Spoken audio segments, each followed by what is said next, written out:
Well, I firmly believe what you're saying, and I think that I'm trying. I mean, it's not easy always to toe that line, but I think that people deserve respect, and I think people deserve attention, and I think it doesn't matter who you are in this world. Like if you are, like I believe that everybody has a great story to tell. Everybody has problems and challenges, and everybody also has solutions.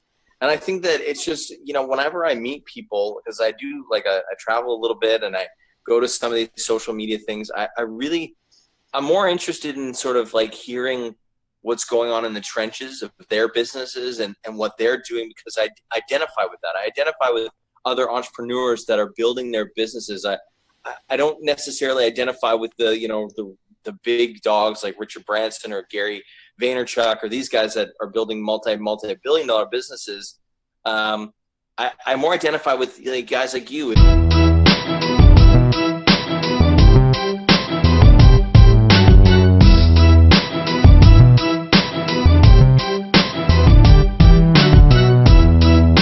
Today, please welcome this guy. He is the CEO of his own digital marketing agency. Okay, right there off the bat, that's just awesome, especially what's happening right now in the landscape. He is a Snapchat influencer. He is a marketer. He is a business owner. Checked out his bio, and he's been doing this forever. He's wanted to do this forever. If you're watching this, you really, really want to pay attention, because you're going to learn a lot, and we are going to have such an amazing conversation. Without further ado, Nez Nation, please welcome Mr. Chris Kubby, Kubbernus. Hey, Chris, how are you, dude? Good, man. How are you? I am awesome. I am so awesome. I'm like giddy. I'm like a little kid. I'm older than you, Chris, and I'm like a little kid right now. I'm also really giddy, so that makes two of us, man. All right, it's the Giddy Show. Are you guys ready to get giddy? Yeah. Okay, let me just check. Yeah. So Chris, just really quickly, if you don't mind, and please, Nez Nation, let us know how the audio is. This is the thing. This is how it goes with live, right? You never know what's going to happen. That's why I love it. I love the unpredictability. I love the power. I love the reach. I love the excitement. I love the fact that I don't know what the F I'm doing, and it's just awesome. That's great. So I don't know what the F I'm doing either. Okay, so. Perfect. Yeah. Okay, perfect. It's perfect. So I wanted to just, if you don't mind, Chris, give Nez Nation a little bit of a background. Anything that I might have missed in that intro, I'm going to share this out while you're doing that, and then we're going to jump right into it. So go ahead, Chris, whenever you're ready. Great. I mean, you didn't miss too much. I mean, like you said, I'm the CEO of my own digital marketing agency. It's called Kubb & Co. So it's very much like an old school agency name, using the founder's name in there. We're based out of Copenhagen. We're 6 people now, 1 intern, so actually 5 and 1 intern. And we do basically digital marketing for clients, social media, websites, content creation, video productions, anything that sort of fits under the digital marketing sphere. So we do that. I've been doing this for a long time, like you mentioned. I mean, I started my first gig in advertising when I was 14 years old. I am now 35, so I've been doing this for 21 years. Believe it or not, That's 2 amazing. decades.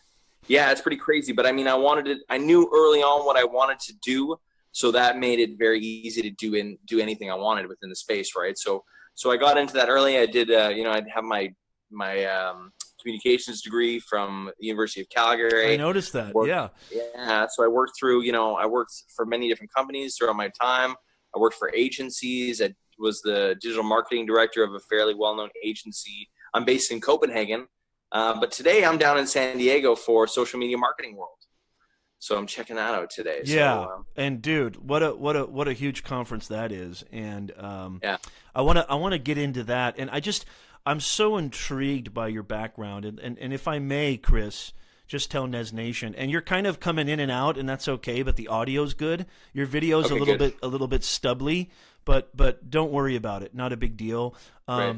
Chris was kind enough to accept my my invitation, and I think maybe we can talk about this too, Chris. Being in this kind of 21st century sort of business arena that we're in right now, I mean, the fact that you can take your business anywhere and the fact that you can be accessible everywhere.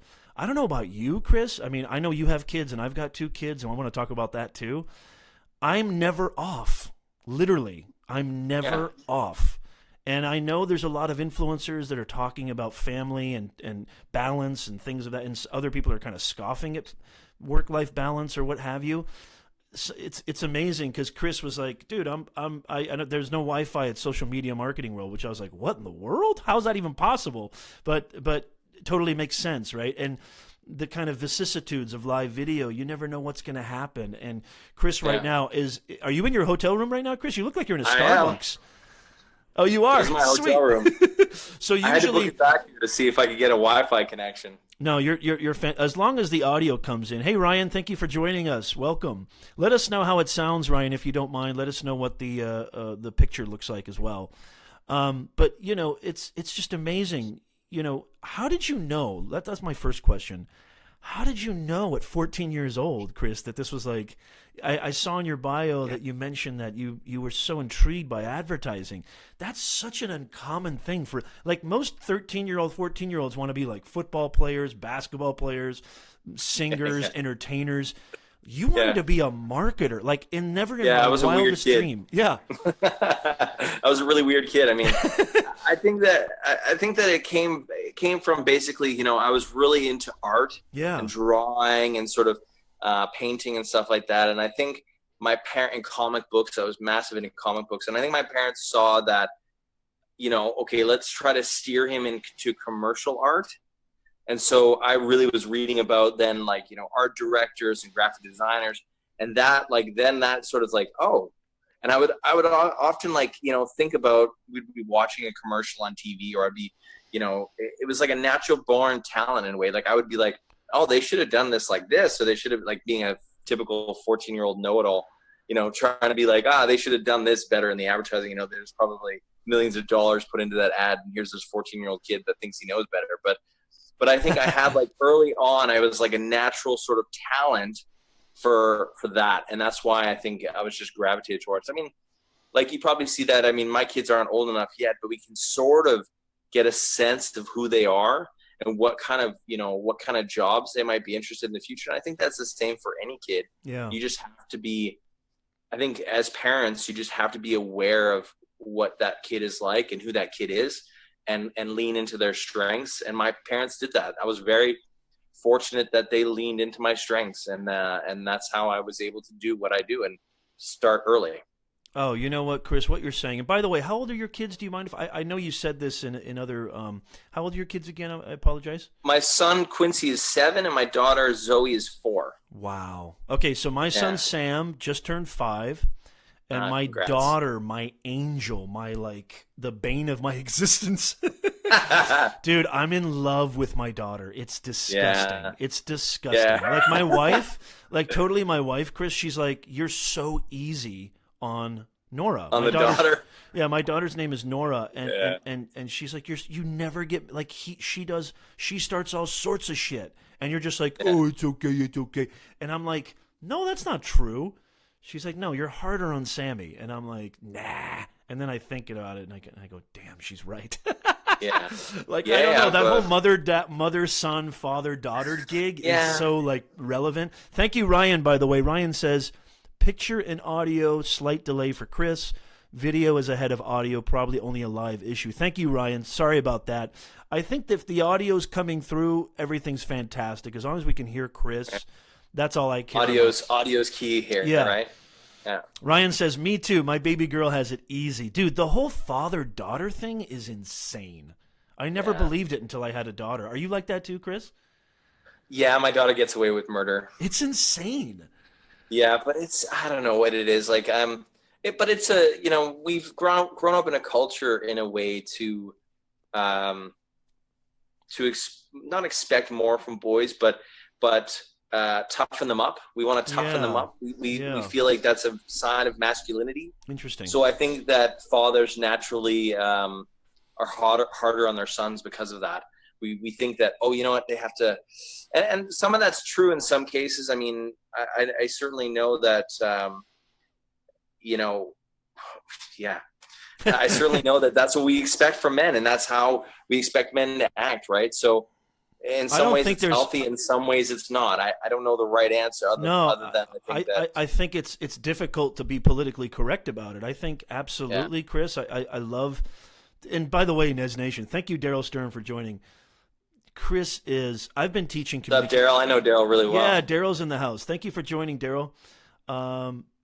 Chris, I was listening to Todd Live's podcast, and I've known Nez Nation rocks. Met Chris Kubby at Snap Happened. So insightful, pushing us all forward. Check this story out, Daryl. I think this embodies Chris, and I don't want to embarrass Chris and stroke him, but I mean, he might get a little embarrassed by this. You won't embarrass me. Okay, good. Because I think that a lot of my students are watching this, and I think that honestly, Chris, this is the difference. And I had a millennial expert on the show a couple episodes back, Anastasia, and she talked about this too. And you're a millennial, correct, Chris? How old are you? I'm on the edge. I'm 35, so I'm like. Okay, so you're right there. Yeah, I'm like right on the edge of millennial. I don't necessarily identify with that, but it's okay. Okay, interesting. That's cool. That's cool. I mean, you hear so much talk about millennials in this day and age, and you hear so much about how to adapt or what their problems are. So check this story out, Nez Nation. So Todd.live, who's got probably one of the best, if not the best podcast I've ever heard. He's great. Divorce the Workforce. Don't you love that name, Chris? Yeah, Divorce the Workforce is great. Dude, yeah. it's such a sick name. Yeah, but that's such a good way of looking at it. Yeah.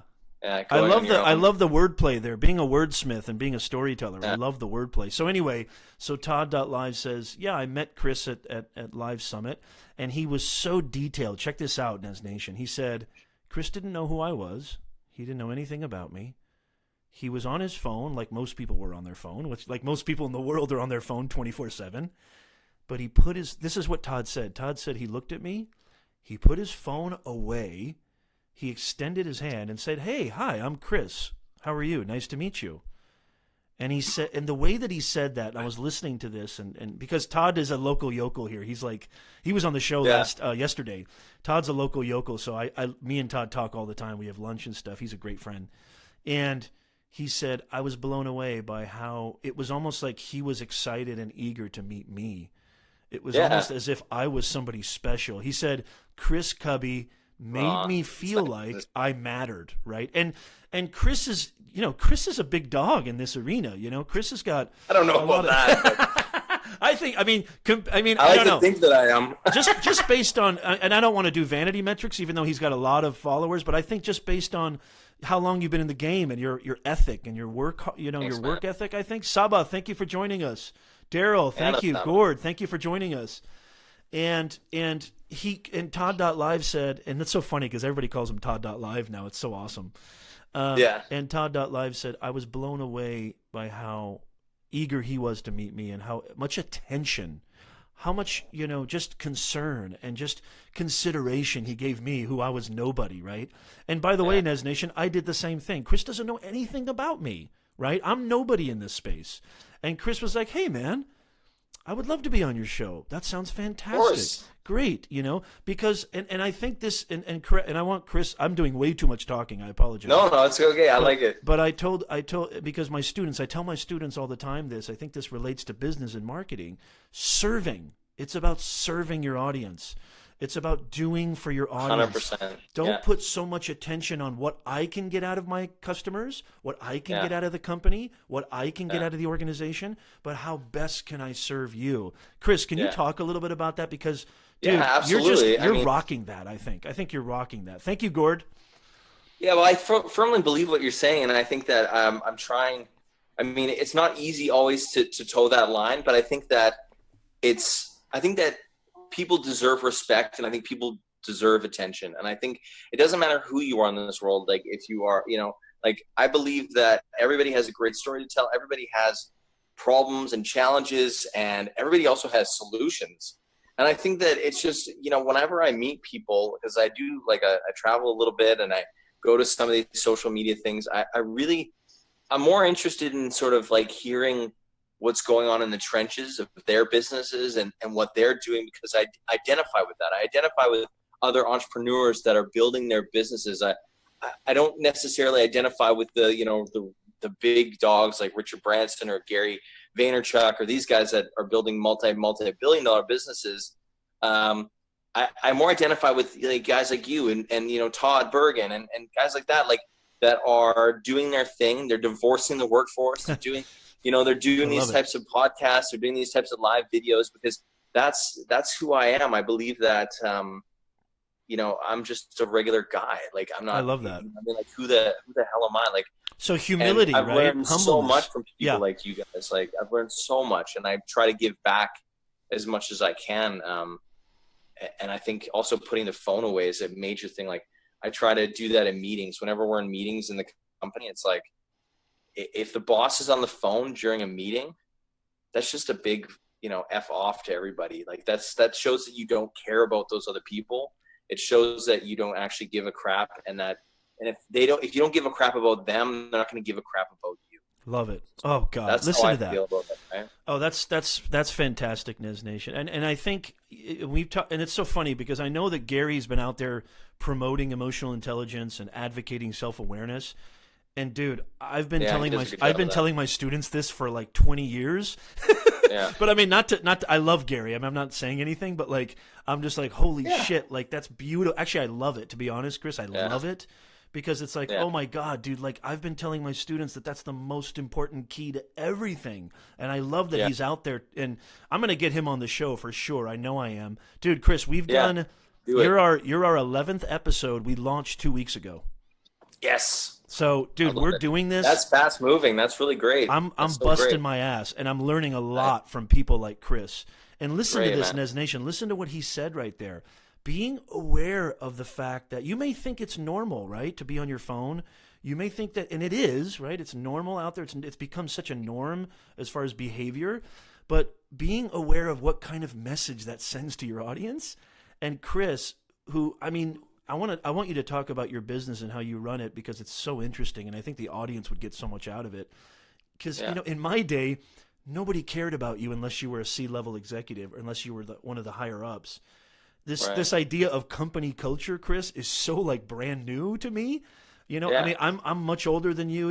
I'm well, I mean, not much older, but I mean, I'm 40. I just turned 40 in December, and I'm a Gen Xer, and I come from that era where nobody gave a fuck about you if you weren't really high up there. Right. And it's interesting to me, this idea of company culture, of the CEO being treated the same as the custodian. This is something that I think in the last 10, 15 years is fairly new, but I love it because I don't want my kids. I know you don't want your kids, Chris, to experience what they experience coming up. It was hell, the corporate world. And I thought education would be different, Chris. I thought actually, because I came from the private sector and now I'm trying to get back into the private sector, I thought education would be this safety zone. There's just as much bureaucracy, red tape, and bullshit in education. Yeah. Maybe even more so. It's so sad. Yeah. But I'd love you to talk about this idea of company culture, this idea of putting your phone away and making sure that your employees feel.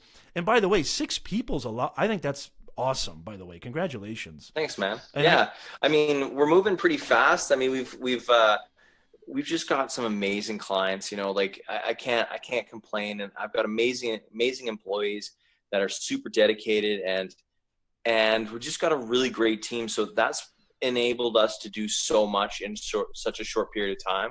So I really believe in having the best team, and having a really good culture is super important. I mean, one of the things is I really hire for cultural fit. I do a lot of questions regarding that. I try to do stuff that's around that. Like, I try to understand, okay, how did they grow up? What do their parents do? I always ask the questions about like their siblings. What do their siblings do? Because then you get a sense of like, who is this person, and how did they grow up? Was it in a group dynamic? Was it not? Were they an only child? Did they have to fend for themselves? Like, what were their parents? What kind of jobs did they do? Were they corporate people? Are they teachers? Are they? So I try to get into like very early in those conversations. I ask a lot of questions about technical skills, but more importantly, I ask a lot of cultural sort of questions. That's really on the hiring side. On the actual like keeping employees side, I mean, it's super critical that you have the right people that are driving the right culture. We've had employees that don't fit that, and they have to go.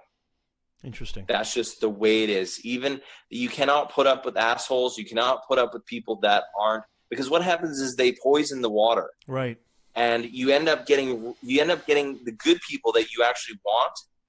They get pushed away, and that becomes a massive problem for businesses, because then you're basically doing two things. You have somebody in that's poisonous that is also pushing away people that aren't poisonous. So to me, that's critical. And I think a lot of every size of organization, they need to really take a look at who's on the team and not put up with people that are poisoning the water, and being able to not have a system, but have a really good head or heart towards finding out who's poisoning the water and getting rid of them, no matter what they do. They could be the best producer, best salesperson, best executives. A lot of executives are poisoning the water in some ways.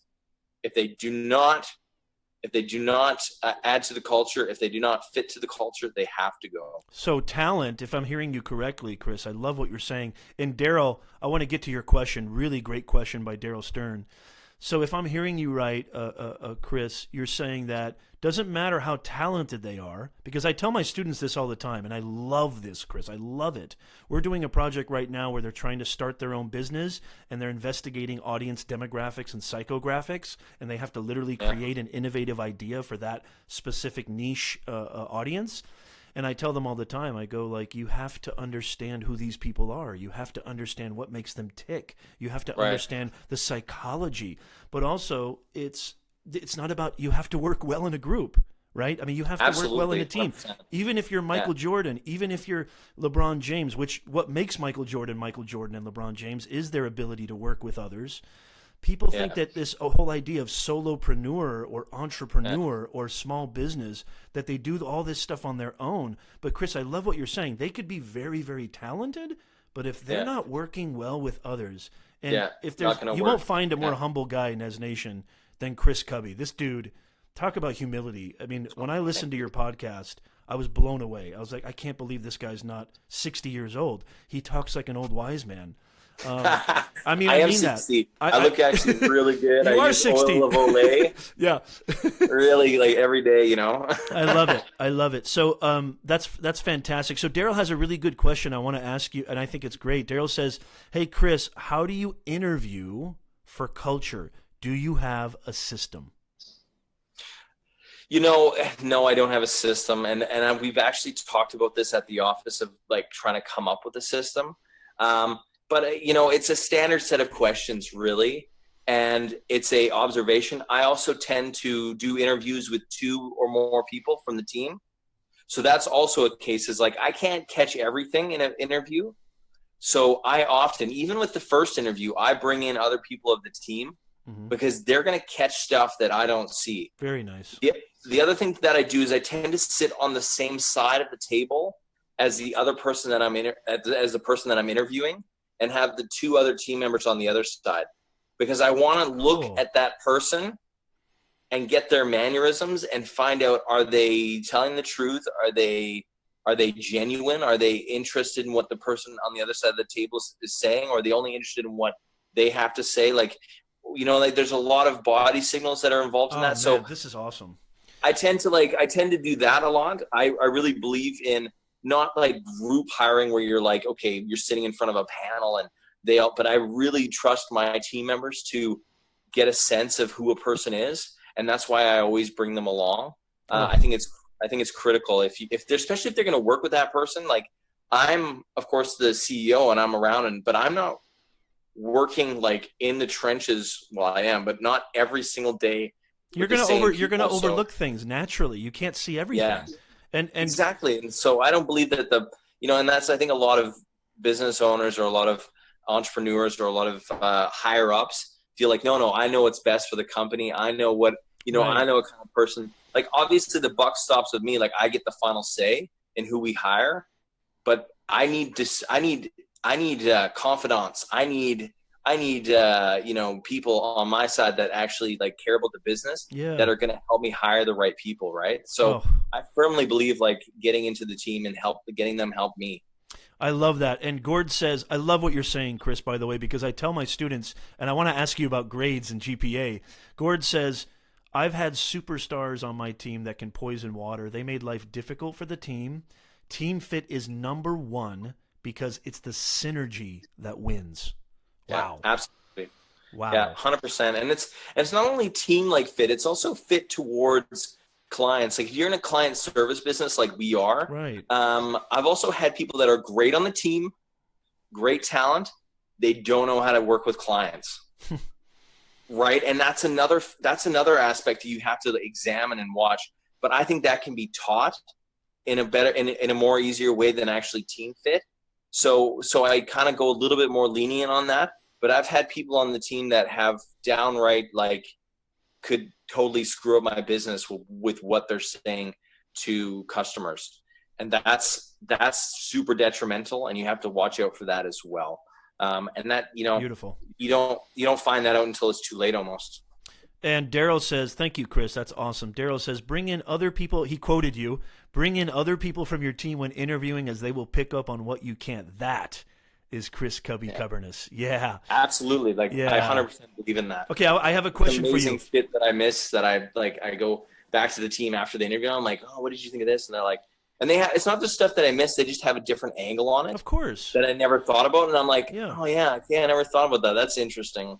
But I think that's another sign of Chris's humility. That's another sign of his ability to be aware that, hey, you know what? I don't know it all. I tell my students all the time, Chris, I say, look, don't trust me. Don't trust Professor Nez. Don't trust any professor. You investigate for yourself. So my whole thing has always been self-investigation, because if it's intellectual knowledge, it doesn't mean jack. But if it's experiential, you go out there and it goes beyond the box of a classroom and you say, holy shit, what Professor Nez talked about yesterday actually applies to my life. Then it becomes like this beautiful, it plants roots. Then the truth plants roots, and it can sprout, and it gets beautiful. Absolutely. Gord says, Chris, this is what I want to ask you. Okay, Gord, I want to get to your question. Look at this. We've got some serious viewership right now. You're rocking it, Chris. Yes. So I wanted to ask you how important, because I know I have some students watching, and I tell them this all the time. So it's important to work in teams. It's important to have communication skills. And I know you have a degree, and I've got degrees. How important are the grades when you're looking at somebody, when you want to hire something? And I don't want to say they're not important, but how important are they to you when you're hiring somebody? How important is GPA? I never look at GPA. Thank you.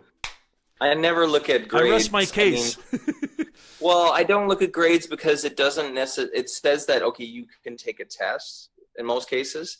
Obviously at the higher education levels, it's not necessarily tests. It's like essays and project work and group project work. I don't necessarily look at that because, the thing is that I did okay in school. Actually, I was a fairly decent student.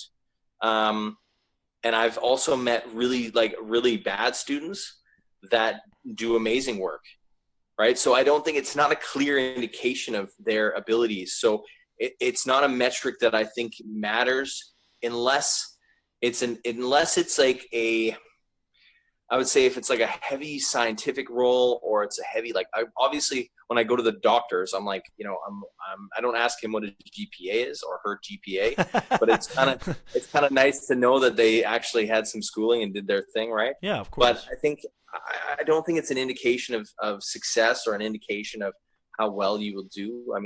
I think it's just it's a nice to have if they do good, if they've done good in school. Mostly what I talk about is I like to see actual practical work. What have you done? And then I like to ask the cultural questions. And then I also I go into I sort of also go into situational type stuff. Like one of the common questions I ask them is tell me about a situation where you totally fucked something up. Nice. Where you totally fucked something up, and how did you handle it, right? What did you do?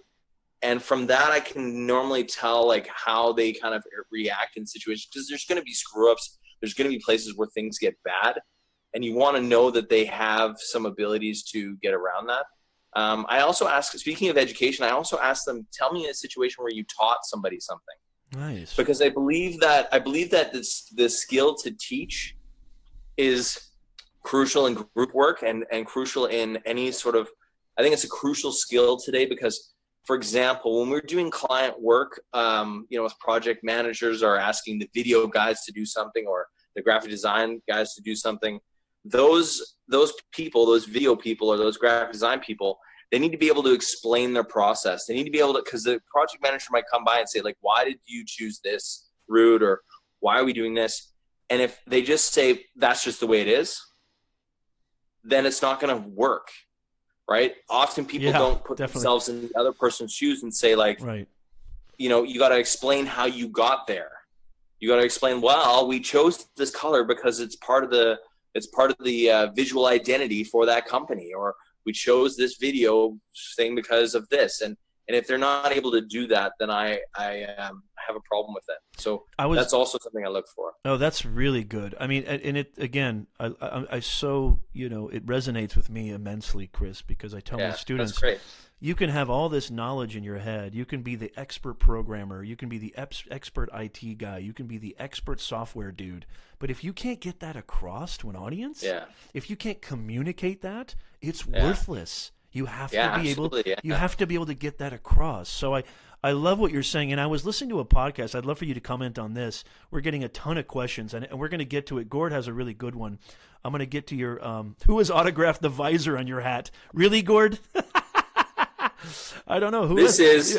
This is Chocolate Johnny. I don't know if anybody knows who John Chocolate Capos. Johnny is. He's been on not as a guest, but he's watched the program before. Okay, that's great. So Chocolate Johnny, we've gone back and forth on social media forever, for like a year and a half. I love his Snapchat.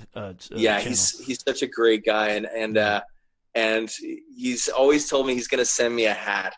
And then he's at Social Media Marketing World. So the second I saw him, he's like, "Wait, I got something for you." And he brought me this hat, and he signed it. Nice. And I'm like, I love it. So I'm wearing it all conference week. Nice. So, yeah, it's pretty funny. There was something that Tony Hsieh, the CEO of Zappos, was being interviewed, and kind of the same question, Chris, that a lot of people are posing to you.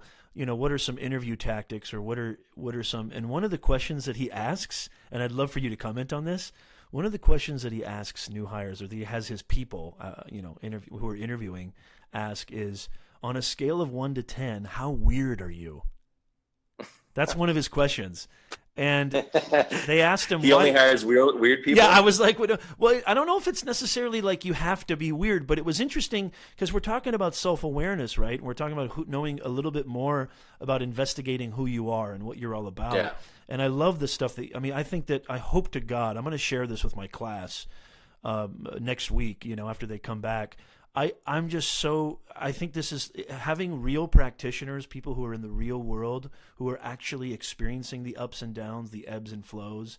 And you can't, there's nothing compares to that. No book, no class, no test, like you said. Absolutely. So I think the question was kind of like, I think it was, and his answer was, we're looking for creative people. We're looking for different people. We're looking for people who are looking at the world with a different kind of perspective. And I thought that was so interesting. And that's something you would never see that interview at General Electric or IBM back in the day, or really any company. You know what I mean? It's so interesting to me. Another good one is, what browser do you use? Because if they say Internet Explorer, they're out. They're so out. No, it's just because, well, the thing is, there's been some studies on it, like people that don't go with the default tend to like think outside the box and tend to want to try for something better or try to do something better. Right. So that's another good question that they can answer really quickly. They don't have to look introspectively and give you some answer. They can just go, "Oh, I use this." And then that gives you an indication of sort of, are they just using default stuff, or do they actually looking for other solutions? Right. Interesting. Okay, let me get to Chris. Love it. Being open to the unknown enables us to grow immensely from the world around us. Institutional learning is just a fraction of what life learning is out there. Fantastic. Ross asks, when you look at your team members who have succeeded in their roles, are there certain skills and abilities that they have in common? Great question, Ross. Hard work is the key ingredient. Nice. They all work. They are dedicated to getting the job done, and I think that's key. I mean, we don't have a 9 to 5 type of a job. There's some jobs that are, and that's great. We have to sometimes put in the extra hours. It's like 6 to 3 in the morning. I feel like Yeah, well, I feel like the 40-hour work week is a joke. Yeah, and sometimes it is for me, and that's also like, I think that, that's the key. That is like the key ingredient. Everybody on the team works super hard, and if somebody isn't, then they're not going to work either, right? Because people will be like, now sometimes you have different arrangements with people. Like we have, my sister-in-law actually works for us. Oh, cool. Which is interesting as well. Like there's a family connection there, and I was a little concerned about working with family members. Oh yeah. But she's so amazing. Cool. Like I'm so in love with her. She's such a great employee and such a great sister-in-law, and she works super hard, and she's only supposed to be part-time, but I swear to you, like she puts in full-time work, and I'm just like, I'm blown. Well, part-time is like 30 hours, which is not really part-time, but sort of quarter part-time, or quarter full-time. But she's like, she always puts in so much work, and she's just amazing, right? And that's the key ingredient, I think, across everybody. And Fred, we've got this amazing video editor. He puts in so much extra time. He goes the extra mile because he wants it to be good. He wants it to be great. So he's willing to do that. He's not like, oh, 5 o'clock. Okay, well, I guess we didn't get this shit done. Let's all go home. He's like, I could probably do another hour, and then let's do another hour. And then that's so unbelievable. And I love them for that. And I also appreciate them for that. And I tell them that. I say, like, thank you so much. I also say, like, hey, let's, you've been working so hard. Please take off Friday or take off Monday, or like, you know what I mean? So I think that's also a key ingredient, is like being also aware as a business owner that, people don't, there's got to be a balance. There's got to be some sort of, they have to put in, if they put in the time, it's not just like into the ether. They have to get something out of that. And I try to give back as much as I can, give back if I can, to say, because it's not just, it has to be extra appreciated because it's their spare time. Right. It's their time with their family or their kids or whoever. Like that's worth more than 9 to 5. So when people do work extra overtime, I give extra. It's like, back in the day, they used to give overtime. It was 1.5 hour pay. Right. You remember that? Yeah. And that sort of went away. Like that went away with, with unions, how unions went away, I guess. Yeah. That's how I think about it. I think about it. If you work overtime, you get 1.5. Yeah. Nice.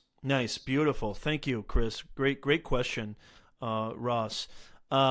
I wanted to ask you if we can maybe, and by the way, you guys got, if you're watching this on the replay, this is something you got to play over and over again, because I mean, if you're my student especially, or somebody even going back into the working arena, learning, the different 21st century, not 20th century, not even 5 years ago, but right now, what companies are looking for, how to interview, what skills relate and scale, right? I mean, this is phenomenal, and this is something I try to say all the time. Gord says, being aware of burnout is crucial. When I was at Oracle, sometimes people would be given the gift of time at a local resort after a large success, like a weekend off. Very interesting. Burnout. Yeah. Do you ever get burned out, Chris? Absolutely. Yeah. How do you react to that, or how do you respond to that in an effective way? I sleep like a creep. Like very good. It's not that complicated.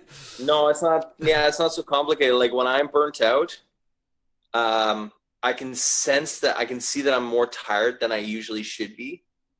And that typically means I need to take like 2 days and just sleep my face off. Nice. And so I try to like, those will be like 12-hour sleeps. Like, just like, it'll take me out. So I'm very aware of it. I don't get stressed out very often. I think the people also that have worked with me are very surprised at my stress threshold. Because I don't know why that is, just a natural sort of habit. But I do get tired. That's where it is. So I don't get stressed out. Like you'll never see me like anxiety or like pulling on my hair or yelling or frustrated. Like it's mostly like, oh my God, I'm so tired. I need to take a nap. Yeah. I wanted to ask you because, and correct me if I'm wrong, Chris, but you are from Calgary or from Denmark, or you moved to Denmark, right? Your wife is Danish, correct? Scandinavian? That's right. Yeah. Cool. Just grabbing my power bank here. Oh no, do your thing. Do your thing. No problem. My wife is Danish, yeah, and I'm Canadian. So I moved to Denmark about 8 years ago, and I love it there. Denmark is fantastic. I was going to ask They're you, also very much about work-life balance there. Right. What do you think? Like, because when you, I'm sure you visit the States often. You're obviously in San Diego right now, and I want to get to that. Do you think that mentality, that perspective, and the reason I ask this, Chris, is because being in the education game and trying to make my side hustle my full-time hustle, I'm trying to create a lot of real quality online courses that I can sell and that I can leverage, and take care of my family, as opposed to driving to all these universities, every single day. I teach at a bunch of universities, and I do a lot of workshops and stuff too. What do you think that the mentality that, because they rate so high, Scandinavian countries specifically rate so high on the educational scale. United States and most Western countries are not even close to the Scandinavian countries. What do you think it is about that mentality or that perspective? And how does that relate to your business? I mean, so kind of a two-part question. Chris is like, get your question out, you dummy. No, that's good, I get it. I totally get it. Yeah. I mean, I think, the Scandinavian way, or at least in Denmark, I don't know, I think Sweden and Norway is maybe the same, but they believe in free education. Beautiful. You actually get paid to go to higher education. So you get, it's not much. It's like $500 a month or something like that to go to school. Yeah. But education is free. And they believe, and they did this very smart, and I think this is where things might have gone a little, I don't want to have any comments about the United States or politics, but I think, Denmark realized, I think, and maybe it's always been this way, but they realized that they needed to have a strong brain, sort of, a strong educational system, because manufacturing was moving elsewhere. Nice. Right? They understood that they weren't going to, they didn't want to build up their blue collar workforce as much as they would like to build up the white collar workforce. Right. And I know that's sort of old terms, but I think they saw that, okay, we have to be strong in medicine and in research and in technology, and we have to be strong in places where we can be strong, because we can't be strong in manufacturing anymore. So the free education really plays into that, because then it goes, we know that if we're going to be world leaders, we're going to have to build up our people to be educated in these areas, educated in computer science, educated in, whatever it is. And so that free education really plays into that.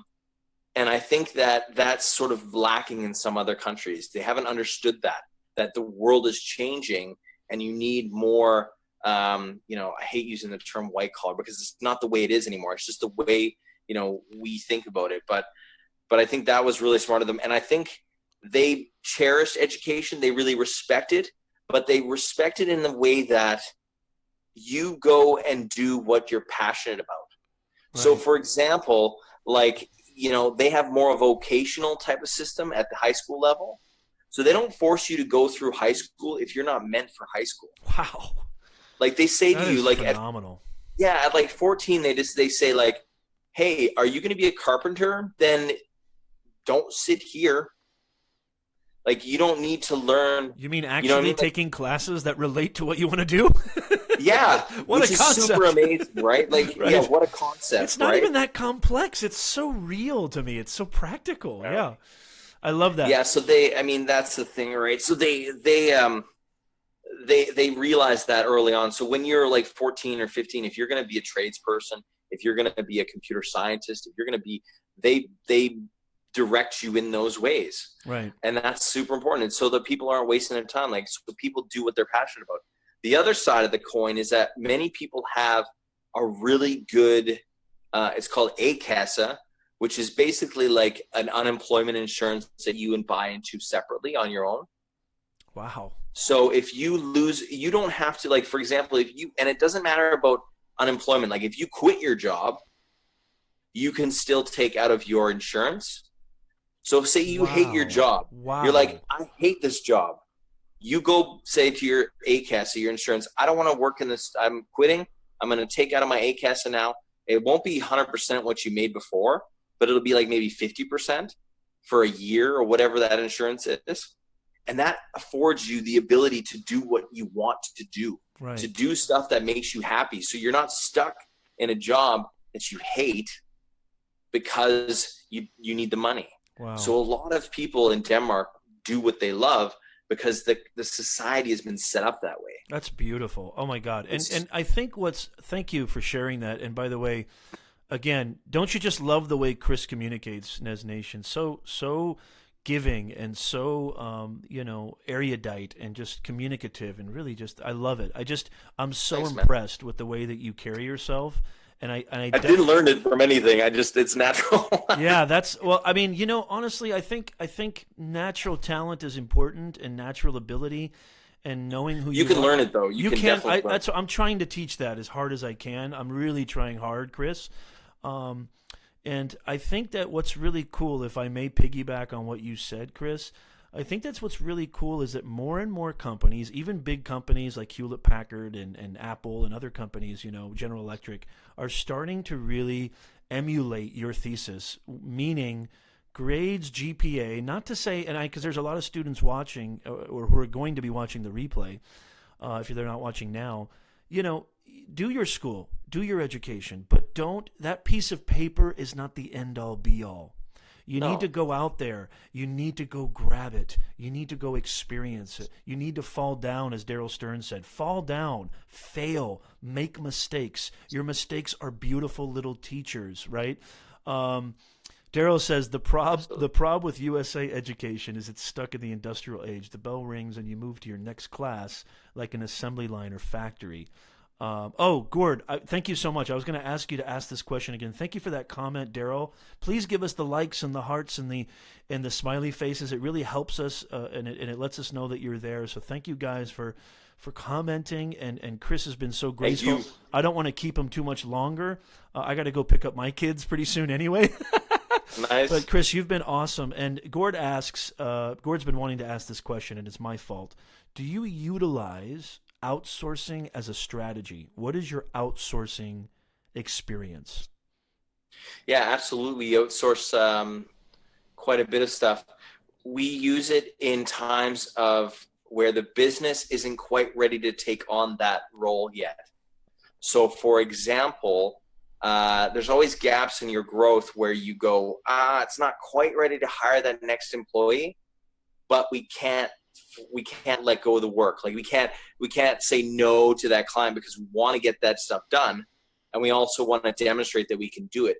So there's always parts when you're growing where you're like, we have to top it up here with a freelancer, an outsource thing, right? So there's always going to be parts. And I believe that's how you scale a business now, is that you have to understand where are the parts that you can freelance out that makes sense. Now you're going to end up, taking less money home because your margins will get a little bit screwed up because you are paying somebody else that's not on your books, and that's going to be a little bit more expensive.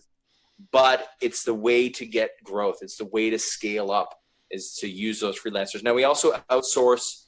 We also outsource a little bit of data mining things. We outsource a little bit of web development stuff, and we use. I love Upwork. Upwork is a fantastic platform for finding freelancers. I've never even heard of that, so that's great. I'll have to link that up in the description. Upwork is fantastic. Okay. You can find people, you can verify their skills. Upwork also verifies it for you. It's safe. It's like they have an escrow service. Oh, cool. So if you're going to pay somebody for that, like you make sure you get what you want out of it. So we use data miners. Like we use, speaking of where the culture has gone or where the world has gone, we outsource to India all the time. Wow. Web development and data mining, because it's cheaper for us in the long run, and it's also quite fast. Like I find that they're really fast in those areas. You have to really brief them well on what you want. You have to be very good at communication, saying like, this is exactly what we need. There it is. Because you go back and forth. Like if you find a bad freelancer, it goes ugly. But you have some controls as well with Upwork. So is that Upwork.com, Chris, or is it Upwork? I think it's .co. .co. Okay. Upwork.co. Okay. I'll Definitely find go that, and check maybe them I'll out. link that in the show notes. And also, by the way, Nez Nation, I know you've been completely moved and just you're loving what Chris is offering, the value that he's producing here on this show. And thank you again, Chris, from the bottom of my heart. This is so You're awesome. so welcome. Thank you, I man. love having somebody in the real world. And one of these days, Chris, I'm going to have you come talk to my class. I need it because I need real. Oh yeah, I'd love to. That'd be awesome. Anytime. Where are you based? You're based in where? I'm based in Southern California. I'm basically an hour north of you right now, hour and a half north of you. Okay. So I'm not that far from you at all. But No, absolutely. But I'll one be of there. these Let me days, know. next time you're around in the area, and I'm gonna definitely try and make it there next year to Social Media Marketing World. I didn't have a chance this year. Absolutely. I'd love to see you there. I would love to meet you, and especially at. I'm gonna try to make it to VidCon. Are you by any chance going to that? No, I'm not. I'm Okay. sorry. It's Okay. in Vegas, right? I think it's. I thought it was Los Angeles, or maybe I'm. Oh, is it Vegas? Maybe it is Vegas. I can't remember. Gord's it's watching; Vegas. he would know. Todd's in the show. Hey, Todd, we were just talking about you earlier. Hey, Todd. All right, Todd.live is here. It's interesting. Oh, by the way, I was going to say, Nez Nation, I'm going to link up all of the show, the description, and this is going to go on YouTube too, Chris. So I'm going to link Great. in the description. Facebook, it's going to be up there how you can reach and find and learn. I mean, the key word here is learn from Chris, because Chris. Correct me if I'm wrong. Vid Summit. Okay, sorry, Vid Summit, Gord says. Hey, Todd, great to see you too. Thank you for joining, brother. Do you still do your vlog by any chance? Because I know you were doing a vlog for a while. Are you still doing that? And I want to talk a little bit about content creation, and then we'll get out of here. We're already running up to an hour. It feels like I've been talking to you for 5 minutes. I love it. The vlog. I mean, the vlog is kind of a love-hate relationship. Interesting. In that vlog. Because I love doing it, and I love content creation. I think the vlog is also a really nice way to give people sort of a behind the scenes. You're so good at what it I'm too. doing. I mean, I think you have to be good at it first, but you're good at it. You know. Thanks, man. But I sometimes don't feel like I'm good at it. And the thing is that sometimes and it's also like we talked about a little bit about this at the beginning with Todd, how I put my phone away. A lot of the times, if I have to vlog, I have to have a camera, like literally my camera's over here. I have to have a camera on my shoulder all the time. And I just find that it can be a little annoying to be carrying this thing around and trying to film and trying to live my life through this lens. Right. And that's a little bit of an issue for me because I'd like to experience life like this. Like I'd like to talk to people and I like to meet people and I like to actually have conversations. And Right. This thing also affects people's conversations because if this thing's in people's faces or off to the side or whatever, we don't have real conversations. We have Interesting. somewhat filtered conversations. Yeah. And that's made me hate this thing because I would much rather have the real conversations with people than having content. Wow. I would much rather do huge. that. So this thing, fucks with me a little bit. And that's why I didn't bring it to social media marketing world today because I don't want the filter. I want people to come and talk to me and have it be natural and have like the real conversation. So that's what I would say about the vlog. I love doing it. I love, trying to show people what I'm up to and sort of give them insights. But at the same time, I don't love some of the drawbacks. I mean, I always say there's never 100% upside. And there's always like some downfalls to things. And the upside is I get good content and I get to show people some stuff. The downside is it can kind of screw with people. Do you think that that's so interesting? And thank you for saying that, because I think that you wouldn't hear a digital marketer or somebody who has their own marketing agency admit something like that, because I think that takes, I think first of all, I think you're absolutely right. I think that's intimidating for people seeing that. I mean, especially with those bendy tripod, and the audio, absolutely, and the big lenses and yeah, absolutely. Do you think that that's going to become like, because I talk to my students about unplugging. As much as I love social media, as much as I love technology, I really advocate and I'm super vehement that they unplug once in a while and really be by themselves and investigate and just throw it away for a second. Not forever. I don't judge. I don't think that you should judge, but throw it away for a second and just really have a real conversation. Do you think that and maybe this is a really big, broad question, but it just hit me right now, and you don't have to get too into it because we're running out of time. But do you think that this is going to become such a normal kind of everyday activity that it will become sort of people will become oblivious to that, or do you see this becoming, sort of, indication or making people more aware that, hey, what's more important, real conversations or conversations where everything is documented? Is documentation just going to like blow up, or what are your thoughts on that? I'm just curious because I really do, Chris. I love what you just said. Yeah, I think that. Yeah. Sorry, I think that. Sorry to cut you off, man. No, absolutely. I think that it gets to be more reality, like people living or experiencing life through this black box that we're looking at. I think that it gets more natural, but I also think that there's never, like I said before, there's never 100% upside. There is downsides to us being on social media. There is a downside to that. There is a downside where, kids feel, when they're not appreciated enough, when they don't have enough likes, when they don't have the comments, they get sad. There's a dopamine hit when people are, they're liking your stuff, and there's an addiction there. No doubt about it.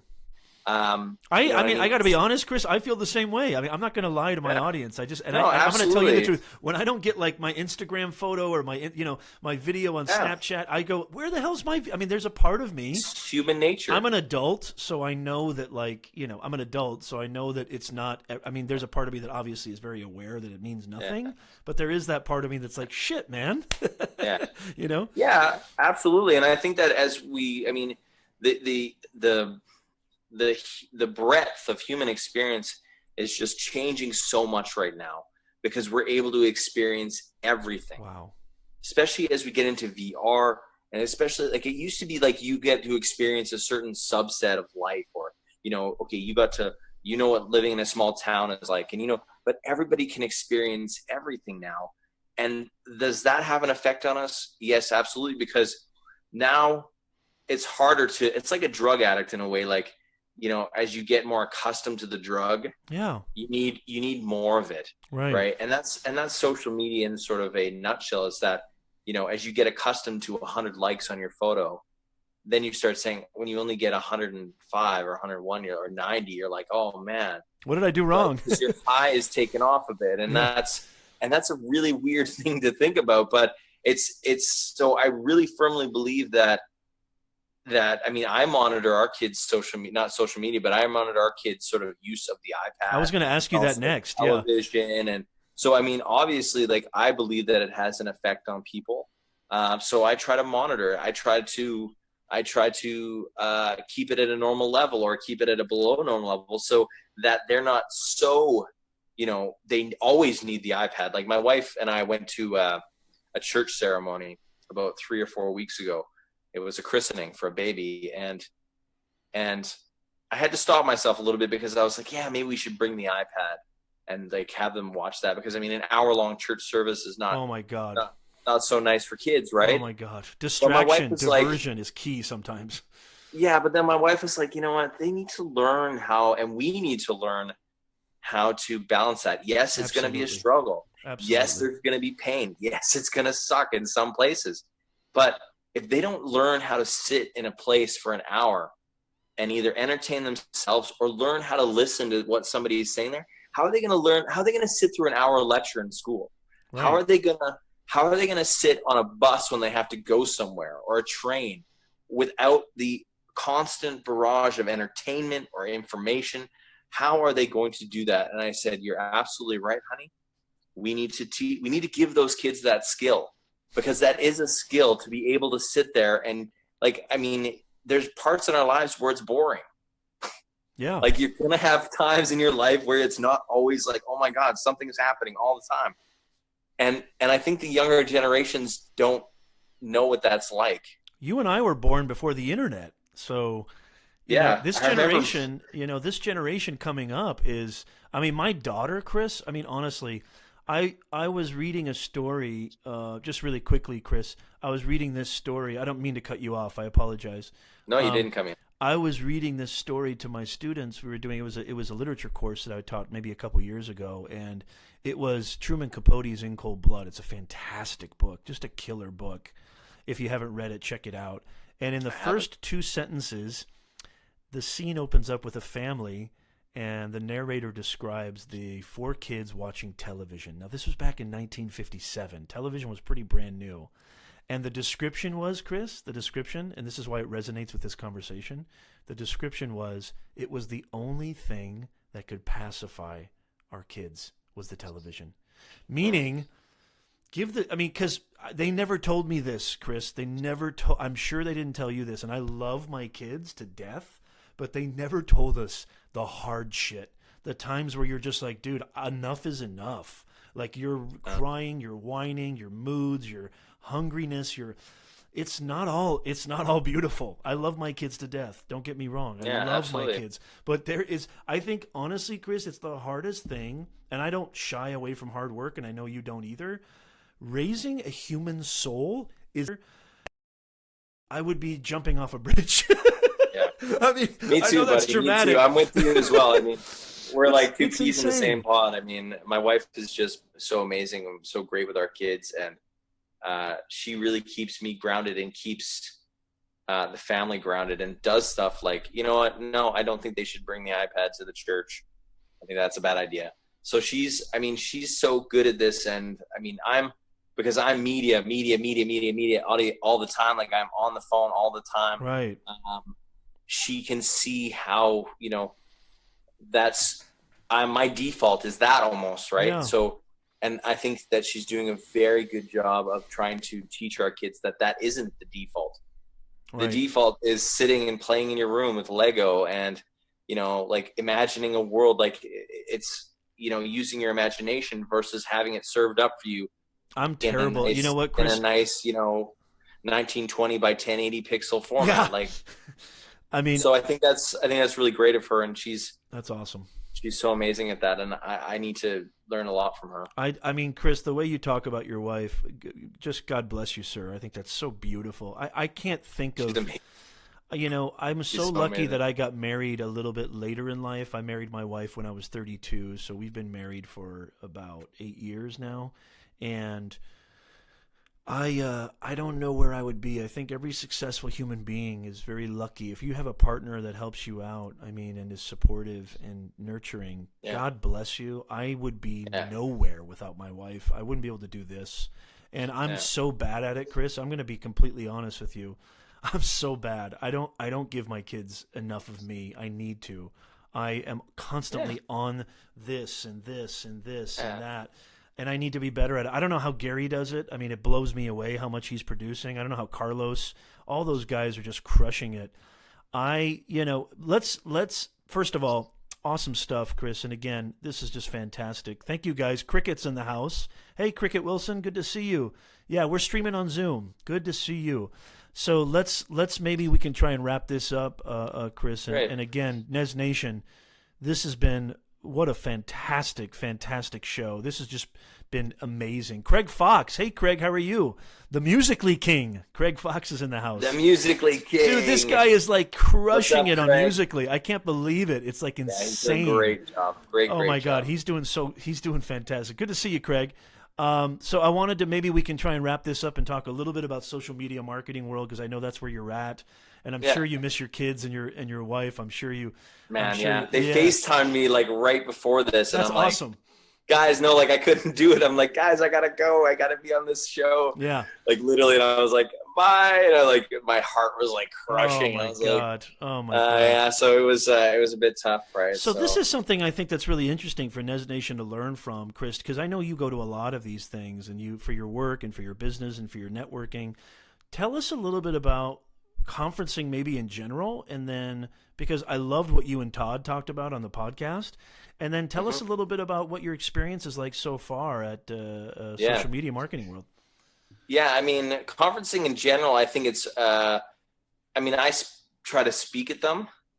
I'm at social media marketing world. I am not speaking, and I think that's really important for anybody in social media to understand that yes, I'm at a certain level in the game, but that doesn't mean that I stop learning. And that doesn't mean that I stop supporting others in my community. That's key for me, and that's also why I'm here. I'm not speaking. I'm enjoying the sessions. I'm meeting with people. I'm networking. I think a lot of people want stuff too early. Like someone's like, oh, I wish I could speak at Social Media Marketing World. Why haven't they invited me? And then I ask them, have you gone? They're like, no. Have you met with the CEO of Social Media Examiner? No. Have you talked to any of the staff of Social Media Marketing World? No. And I'm like, how the hell do you expect to get anywhere if you haven't put in the time? Right. So that's also why I'm here. It's like, it's also about supporting the community. I mean, I really love so many of these speakers, right? Like Joel Comm. Oh, he's great. Zuby Zimmerman, and Carlos is speaking, and Brian Kramer is speaking, and guys Kawasaki's here, and just so many, and also Sarah, Sarah Moore, I mean, there's so many great speakers, and I want to support them and show them the love and show them that I care about them and their content, right? So that's why I'm here, man. And then all the conferences in general, I think people need to go. I think it's a great way to network. I think a lot of people will a few weeks ago, I think I was at Summit.live, and I was intrigued by your conversation about Summit Live, actually. Yeah, I mean, it had its problems. It had its, like every conference does. I mean, but somebody was, very quick to judge and say, oh, look at how influential all these people are. There's nobody in the room, and look, it's just dead. And I saw a lot of that, actually. I was pretty blown away at some people's audacity about that. Yeah, like they don't understand. Like, I guess maybe they've never been to a conference, but I mean, part of it is seeing the speeches, but a lot of it is just networking. Huge. Getting to know people, enjoying people's company. And unless that person was there to experience that, like the friendships, like I met Todd, I met so many people that I've been following for so long and talking with on social, and I got to actually meet them in real life. That's way more valuable than the price of admission.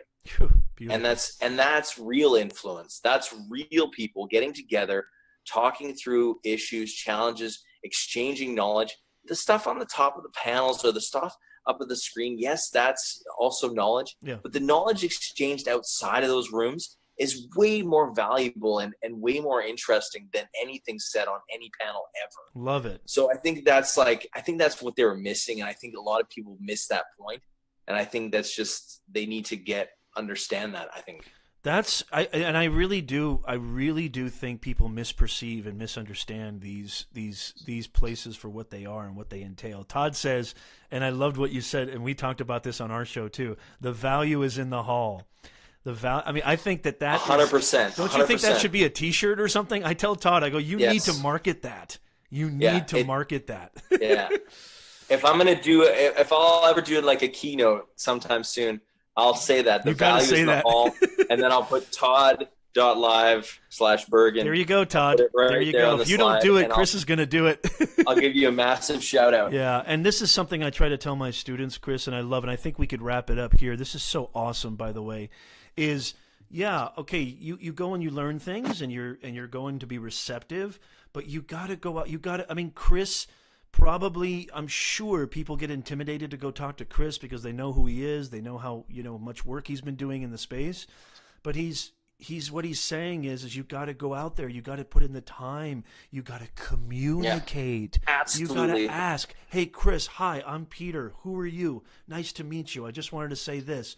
People, especially if it's a good litmus test, isn't it too, Chris? If they shun you, or if they act in a way that they're too big for you. Hey, Sean, thank you so much. Great insights. The real deal is in the connections. Absolutely.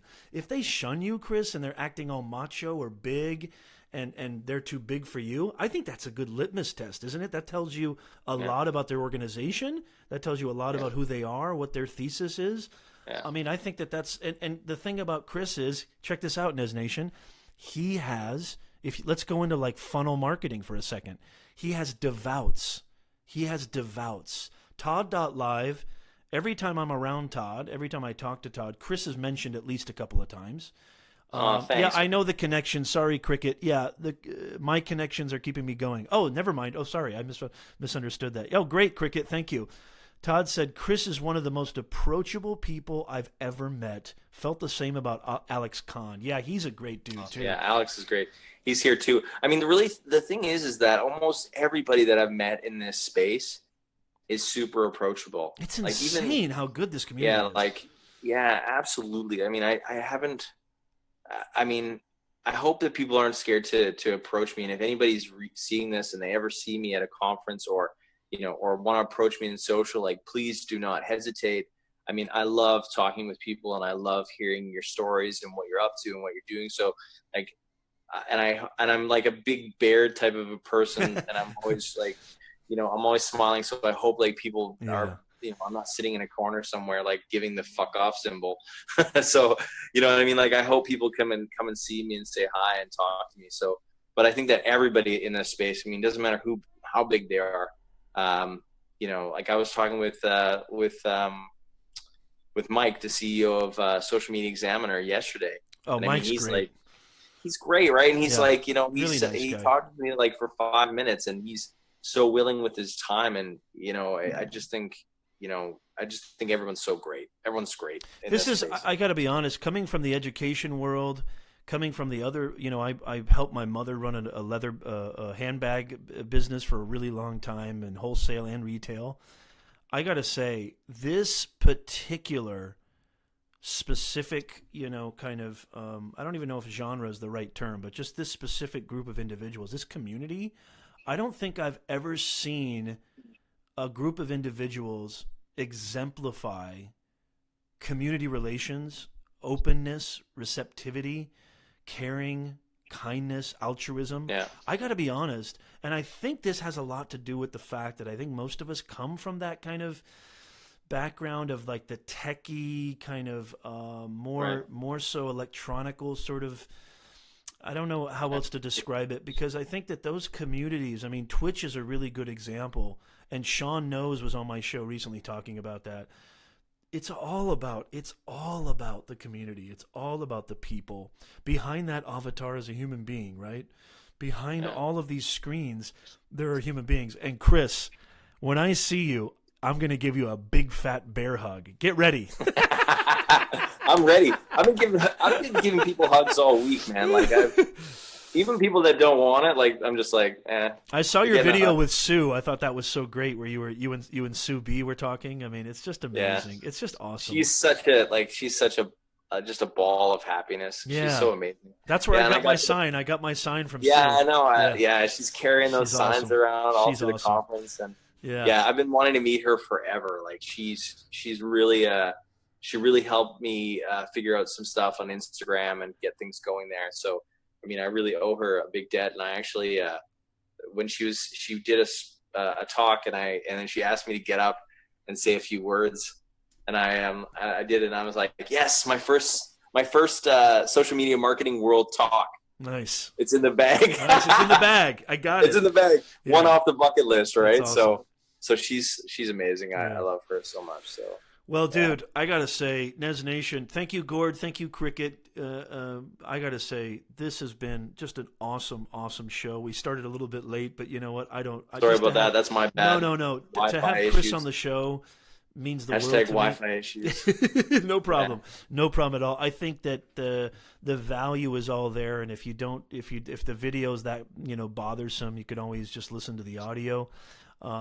We haven't even really covered the crust of a lot of things I wanted to ask you, and hopefully this will be my little incentive to give Chris to maybe come back on the show someday. I'll absolutely come back. Let's schedule that. I would love you, dude. I would love to have you. I'll definitely come back. I'll have you be a weekly guest. How's that? No, I'm kidding. Well, I don't know about let's that. Let's talk. Maybe maybe once a month I could come once back. a month. There you go. No. Yeah. So I just want to say, dude, you guys watching Nez Nation, and thank you everybody for watching. Thank you for the hearts, the thumbs up, the likes. Really means a lot to us. And I just want to thank our guest again. And by the way, just really quickly, thanks for having me. I'm going to be putting everything in the show notes. I'm going to be putting everything down in the description so you can find out where to reach and find out how to get more, value out of this amazing guest, Mr. Chris Kubby Kubbernus. Thanks, And man. I really Chris, appreciate by the way, Chris, let me give you a minute or two to just kind of tell the folks, tell Nez Nation, maybe where you'd want to lead them or where they can find you. Yeah, go ahead and take absolutely. Be my guest. I mean, I think that's, I'm everywhere, but I think if you really want to interact with me on a quick sort of basis, Instagram and Twitter are sort of the best. I noticed that. I thought you would be more of a messenger dude, but I'm like, whoa, this dude's a Twitter dude. I'm like, that's cool because I love Twitter. Yeah, I'm more on Twitter. Like, you probably had a hard time like getting me on Messenger. Yeah. So, I mean, I might transition over there, but so far, I mean, I really do love my Twitter. But find me there. Twitter. It's at Chris Kubby. Tweet at me, get that thing started there, and also on Instagram, Instagram.com/Chris Kubby. I do a lot of stuff on those platforms. Snapchat, and I'll leave you guys with this nugget. There's been a lot of talk at this conference about people transitioning out of Snapchat. Yeah. Just like a little knowledge bomb there. I don't know what that means. I haven't digested that yet, but I've seen a lot of massive influencers in that space transitioning out of Snapchat. That typically spells trouble. Right. So anybody who's into Snapchat, just take that into account and then see where that goes. That's maybe one of the biggest. I mean, gosh, if you can't get to social media marketing world, that might just be talk about breaking news and talk about huge news. I got to be honest. A lot of people are talking about that. Fantastic. Yeah, I got to be honest, Chris. I think I started with, obviously Facebook and YouTube, but Snapchat the last year and a half, I'm just loving Snapchat. But I got to be honest, I think the last 2 or 3 weeks, maybe even last couple of months, and forgive me, Snapchat audience, Nez Nation, there's a heavy Nez Nation following on Snapchat. I just haven't been as active as I probably should be. So I don't know if maybe that's a sign of the times. I hope not. Yeah, but you're seeing it as like that's proof in the pudding of what I just said. Like, right. A lot of people are transitioning out, so I think that's where things are going. Right. It's interesting to see how that's going to play out. Well, Nez Nation, thank you again so much for watching, and I want to thank our guest again, Chris Kubby. Thank you. I really, really appreciate it, man. It was really great. Thank you. Anytime. And have a wonderful. I'll be back. How long are you in San Diego? How long does it go for? Till Friday?